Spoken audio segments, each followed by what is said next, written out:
Hello students, good morning. Once again I welcome you in the today's science class.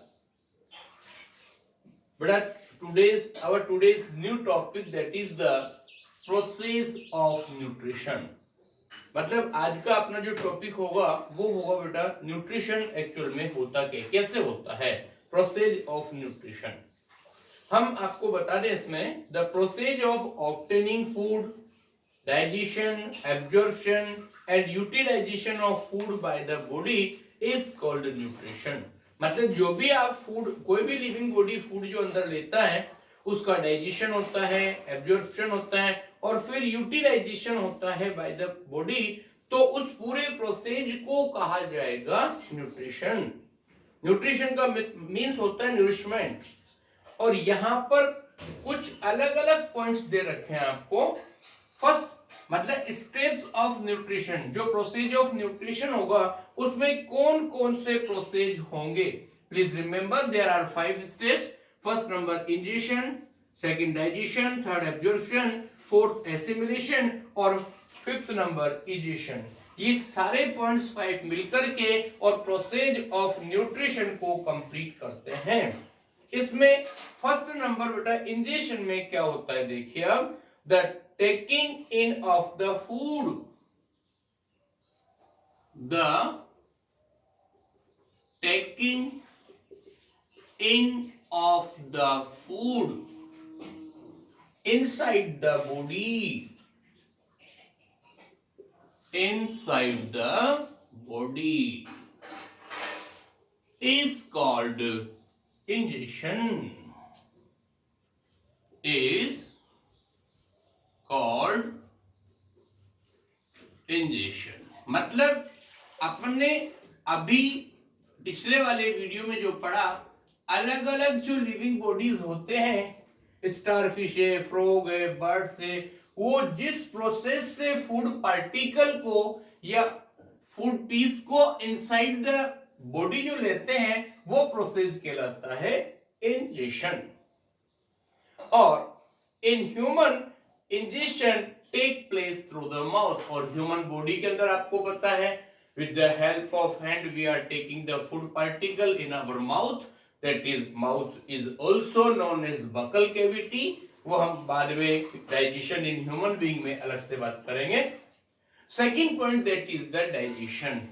Digestion means क्या होता है, the breaking down of the complex nutrients present in the food into simple soluble substance is called absorption। मेरी बात को सुनना पहले।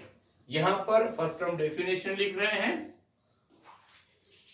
the breaking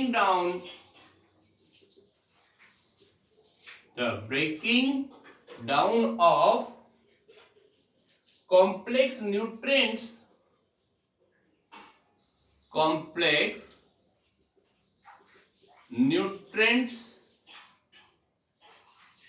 of the food, complex nutrients present in the food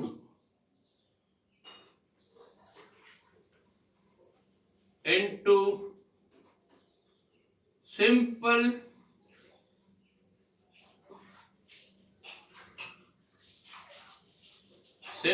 soluble form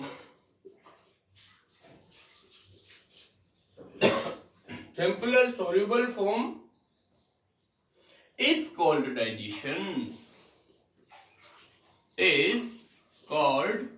digestion, अपन अपनी common language में कहीं भी use कर लेते हैं डाइजेशन वर्ड, लेकिन डाइजेशन का एक्चुअल मीन्स होता है changing of complex nutrients into the simpler soluble form. मतलब जो भी अपन फूड लेते हैं ना, प्लांट प्रोडक्ट हो, एनिमल प्रोडक्ट हो, वो कॉम्प्लेक्स फॉर्म में होता है। अपना जो बॉडी का डाइजेस्टिव सिस्टम होता है, स्मॉल इंटेस्टाइन, स्टमक वगैरह, वो उसको एसिडिस काम में नहीं लेते हैं। वो क्या करते हैं, जो भी अपने डिफरेंट टाइप ऑफ एंजाइम्स वगैरह होते हैं, जूसेस वगैरह होते हैं, डाइजेस्टिव जूसेस, उनकी हेल्प से जो कॉम्प्लेक्स न्यूट्रिएंट्स होते हैं कार्बोहाइड्रेट, प्रोटीन, फैट, विटामिन, वो सिंपलर सोल्यूबल सब्सटेंस में चेंज हो जाते हैं और ये प्रोसेस क्या कहलाता है? डाइजेशन। और नेक्स्ट नंबर बात कर रहे हैं बेटा हम एब्जॉर्प्शन। एब्जॉर्प्शन क्या होता है? The process of, please remember, the process of absorbing digested food, absorbing digested food by the body to reach in the blood, by the body to reach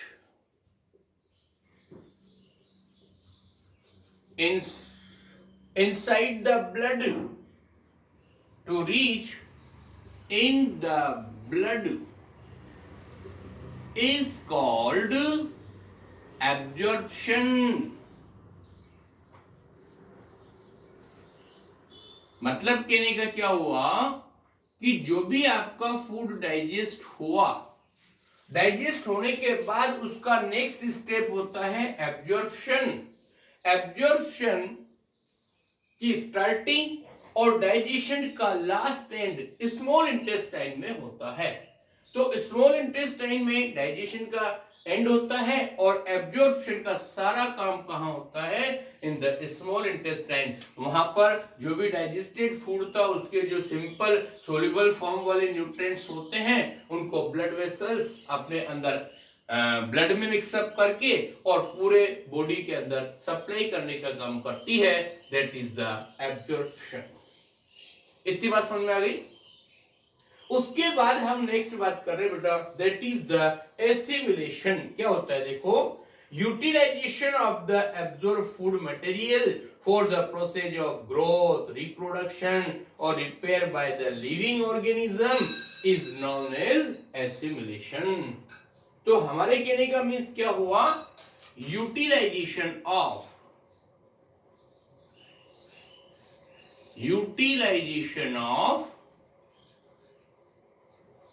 absorbed food material,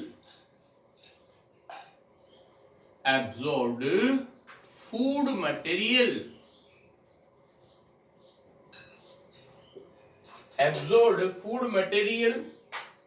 for the process of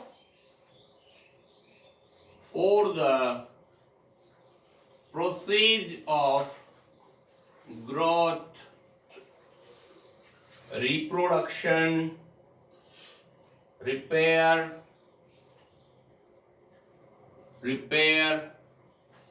reproduction etcetera, ऐसे बहुत सारी चीजों में वो use होता है। कौन? जो डाइजेस्टेड फूड था उसको एब्जॉर्ब कर लिया, एब्जॉर्ब करने के बाद उसका एसिमिलेशन होता है और उससे लिविंग ऑर्गेनिज्म की बॉडी के अंदर ये सारा फंक्शन होता है। और एक लास्ट पॉइंट बच रहा है बेटा, that is the egestion. Egestion process में क्या होता है? Removal of undigested and solid waste. ध्यान से सुनना, that means removal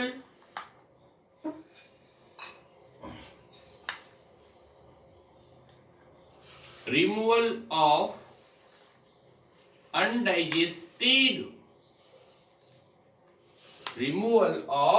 undigested food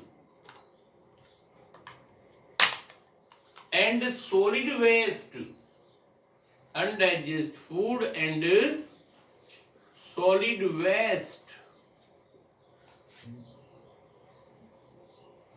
from the body is called what? Egestion। तो हमारे कहने का मतलब क्या हुआ बेटा कि जो भी अपन फूड ईट करते हैं उसमें से मैक्सिमम पोर्शन तो यूज में आ जाता है, लेकिन कुछ पोर्शन ऐसा होता है जो डाइजेस्ट नहीं होता है या बॉडी के लिए यूजफुल नहीं होता है, उसको बोलते हैं वेस्ट मटेरियल और उसको बॉडी से बाहर निकालना जरूरी होता है। इसलिए उस प्रोसेस का नेम क्या होगा?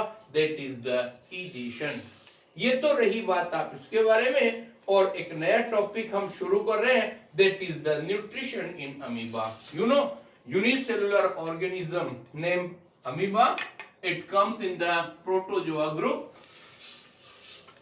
तो उसके बारे में देखिए बेटा क्या होता है ये। You know that amoeba's body is made up of only a single cell.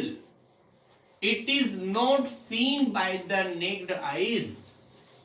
If we want to see the structure of amoeba, we take the help of microscope. तो ध्यान से देखना बेटा, यहां पर अगला टॉपिक आ रहा है आपके पास, that is nutrition in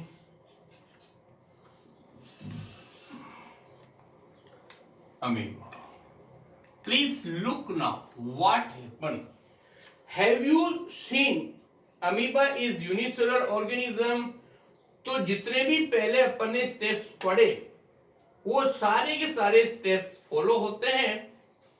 At the time of egestion, false feet called pseudopodia is surround the food particle. बेटा आपके बुक में बहुत सारे डायग्राम बने हैं, ध्यान से देखना। ये एक इस तरह की स्ट्रक्चर बनी है और इसमें ये पूरा यहाँ पर फूड पार्टिकल है और ये पूरा अमीबा की स्ट्रक्चर है। उसके दोनों साइड पर क्या बनेंगे, that is pseudopodia. Pseudopodia, pseudopodia is a plural term और it's singular, that is its singular term is pseudopodium.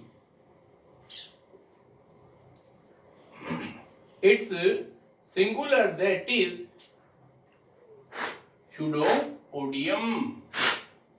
और उसका पहले हमने मीन्स बता दिया। pseudo मीन्स होता है फॉल्स एंड पोडास मीन्स होता है feet. pseudo that means false और पोडास मीन्स होता है फीट। मतलब कि इसको इसलिए बोला हमने क्योंकि ये परमानेंट नहीं होते हैं, ये बनते बिगड़ते रहते हैं ना, इसलिए इनको सूडो बोला, मीन्स फॉल्स। और ये सिंगुलर टर्म सूडोपोडा होती है। उसके बाद की बात सुनना, तो ये प्रोसेस हमने क्या बताया, इंजेशन। उसके बाद सेकंड प्रोसेस देखो बेटा, उसमें चारों तरफ क्या हो जाएगा, टू स्ट्रक्चर, और ये जो स्ट्रक्चर बनेगी इसका नेम देंगे हम food vacuole, that is the food vacuole. Okay, ये फूड वैक्यूल बन जाएगी। और उसके बाद में बाकी का जो स्टेप होंगे वो सेम होंगे। इसमें अलग अलग डायग्राम दे रखे हैं आपको। उसके बाद नेक्स्ट स्टेप डाइजेशन का होगा, दैट इज द डाइजेशन। और उसके बाद में जो अगला स्टेप होगा दैट इज द इजेशन। ये सारे डायग्राम आपको बुक में दिए हुए हैं, तो देख लेना एक बार। उसमें फूड पार्टिकल की पोजीशन अलग है, अभी ये पास में है, इसके अंदर थोड़ा सा ये पूरा सूडोपोडियाज आपस में मिल करके और इस पूरी बॉडी के अंदर फूड पार्टिकल को ले लेंगे और ये यहाँ से पूरा पैक हो जाएगा। फिर क्या होगा, अंदर की तरफ पूरा सेटअप हो जाएगा और ये न्यूक्लियस वाला स्ट्रक्चर, ये पूरी अमीबा की बॉडी, इस तरह की बात इसके अंदर होगी। तो कहने का मतलब क्या होता है कि फूड वैक्यूल के अंदर जाने के बाद उसमें फूड पार्टिकल होगा, उसमें कॉम्प्लेक्स सबस्टेंस जो है वो सिंपल फॉर्म में कन्वर्ट हो जाएंगे with the help of the digestive juice. तो ध्यान रखना, डाइजेशन में डाइजेस्टिव जूस काम आते हैं, जिनको सिंपल लैंग्वेज में अपन एंजाइम्स बोलते हैं। तो वो डाइजेस्टिव जूस होते हैं जो कॉम्प्लेक्स फूड, जो फूड पार्टिकल में, उनको सिंपलर फॉर्म में कर लेते हैं कन्वर्ट, और फिर वो फूड जो होता है एब्जॉर्प्शन होता है, एसिमिलेशन होता है, और उनको क्या मिलती है बेटा, एनर्जी। और अनडाइजेस्टेड फूड जो होगा वो बॉडी से बाहर निकाल दिया जाता है। In amoeba the process of digestion take place within the cell, और इसको बोलते हैं हम intracellular digestion. Please remember, intracellular digestion. सारा डाइजेशन इनसाइड द बॉडी होता है ना, इसलिए इसको क्या बोलते हैं हम, intracellular digestion. That is digestion. Okay, sir. This is enough for today. Thank you very much.